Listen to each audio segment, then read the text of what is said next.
Hey guys, in this video, we are going to work out the following example.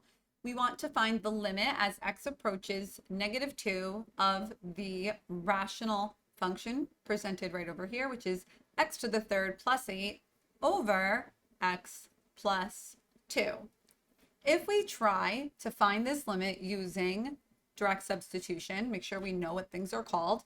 All right, if we try to find this with direct substitution, the following will happen.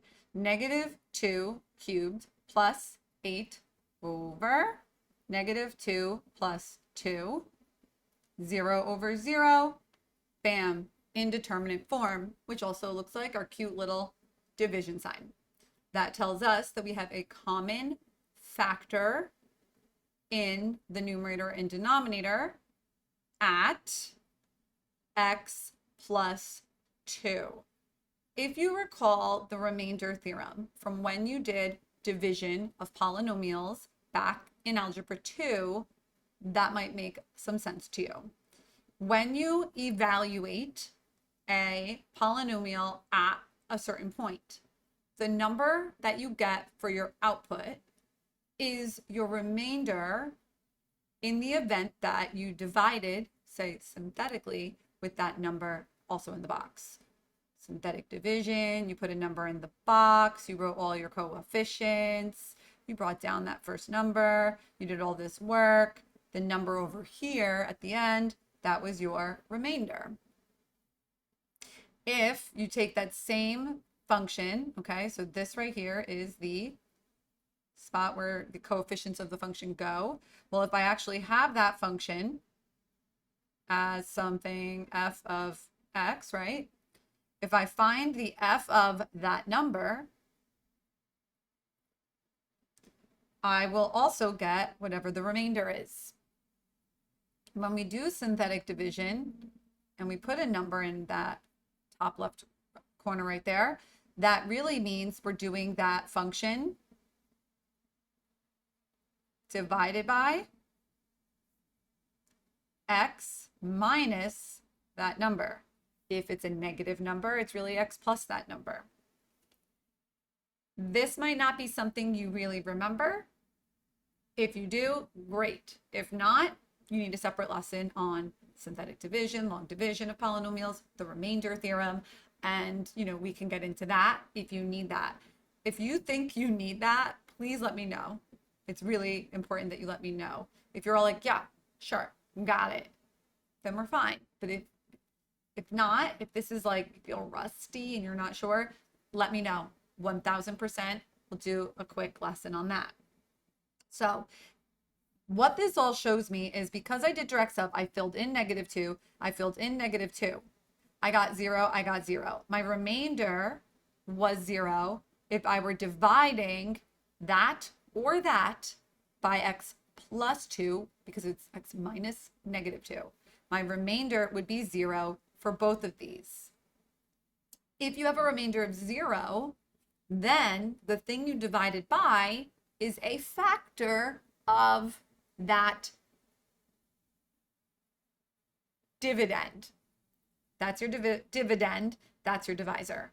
So if you get a remainder of 0 when you divide by something, that means that that something is a factor of the dividend, or the thing you were dividing by. Again, I can go into that more, fuller examples, fuller explanation, fuller lesson separately.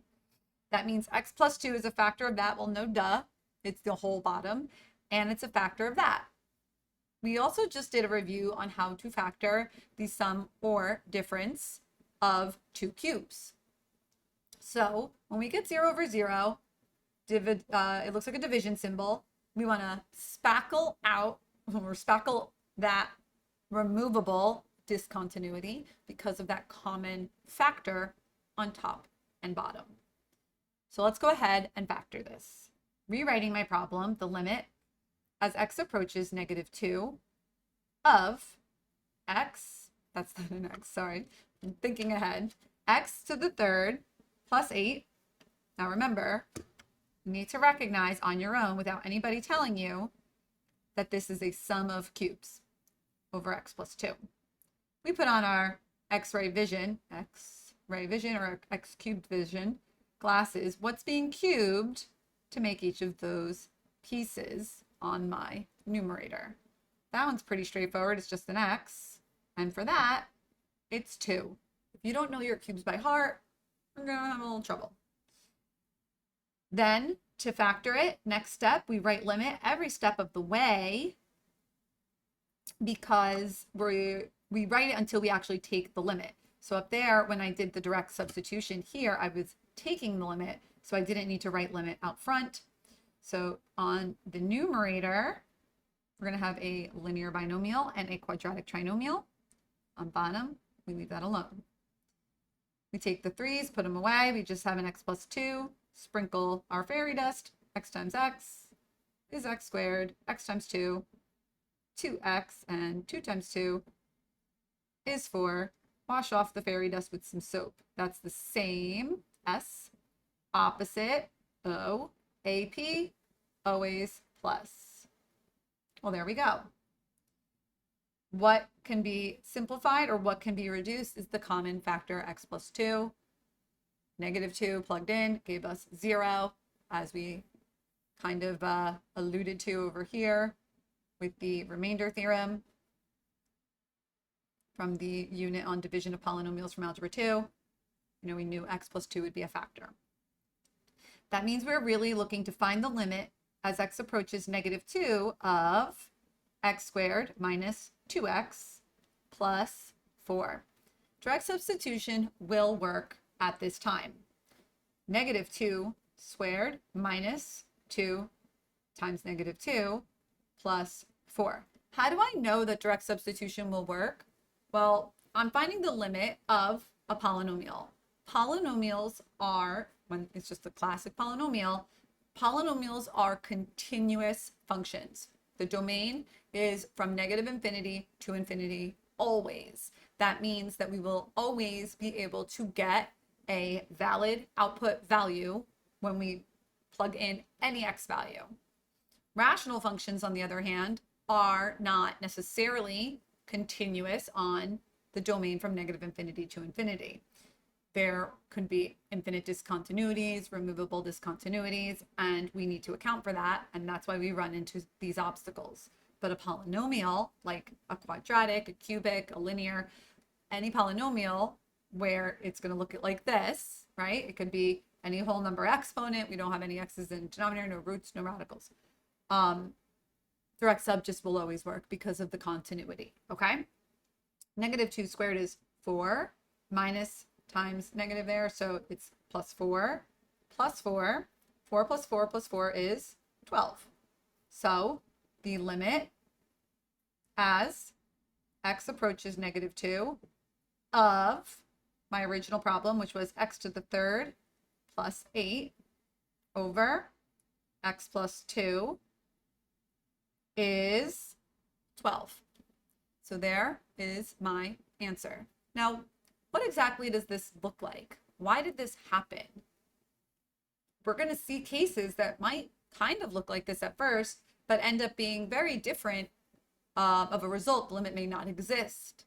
So, why was this one 12? What does the picture look like at this point? Let's take a look.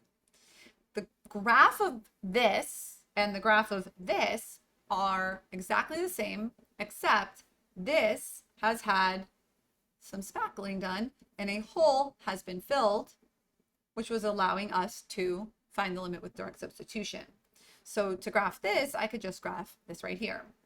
This right here, a quadratic trinomial in standard form, as a graph is a parabola. When we have standard form, the way we go ahead to find our vertex is with x equals negative b over 2a. X equals opposite of b is 2 over 2a. 2 times 1 is 2. So x equals 1. The x value of your vertex is also your axis of symmetry when you have a quadratic function. So that right there is positive 1. In order to find the corresponding y value, we take that x value of 1 and we just plug it in. 1 squared minus 2 times 1 is minus 2, plus 4. 1 squared is 1 minus 2, negative 1, plus 4 is 3. That tells me that my vertex is at 1, comma 3, right over there. Now, if I wanted to graph this a little bit further, for one thing, my y-intercept could be found by plugging in 0 for x, or it's the constant at the end of a polynomial, and that's 4. Or I could have found my y-intercept by filling in 0 for x, even over here. That would have left me with 8 over 2, which is 4. So in either case, I get that. Since it's symmetrical, I'll also have the point 2, comma 4. If I use my trick of a pattern over here, I went out 1 and up 1. That got me to 4. Now I'm going to go out 1, out 1. I'm going to go up 3 this time. 1, 2, 3. I'm a little compressed vertically for space. 1, 2, and 3. I'm going to go out 1 again, out 1 again. This time I'm going to go up. So it's 4, 5, and 6, right? No, 5, 6, 7. Sorry. That's 7. And I went up 1. I went up 3. Next step, I'm going up 5. 1, 2, 3, 4, and 5. Out 1 and up 1, 2, 3, 4, and 5. 7 increased by 5 gets me to 12. So here,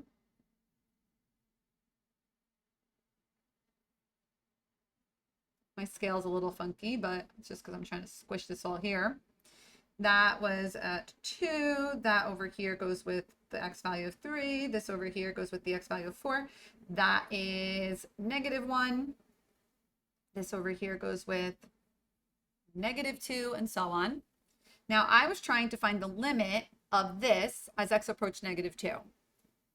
Due to this x plus 2 common factor in my numerator and denominator, while the main part of my graph just looks like this, this value of 1 puts a restriction in this graph at negative 2.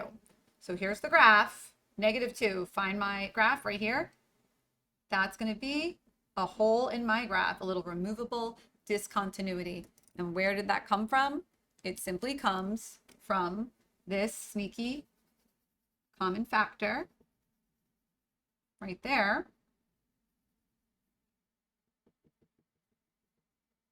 Okay. Now, if I tried to find the limit, leaving it the way it was, it's like saying, all right, I'm going to do direct sub. If I fill in negative 2 for this equation, what do I get?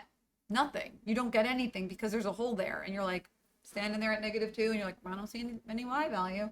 Got nothing. But we came along, we're like, I got you. We spackle, we're like, bloop, fill that hole in, okay?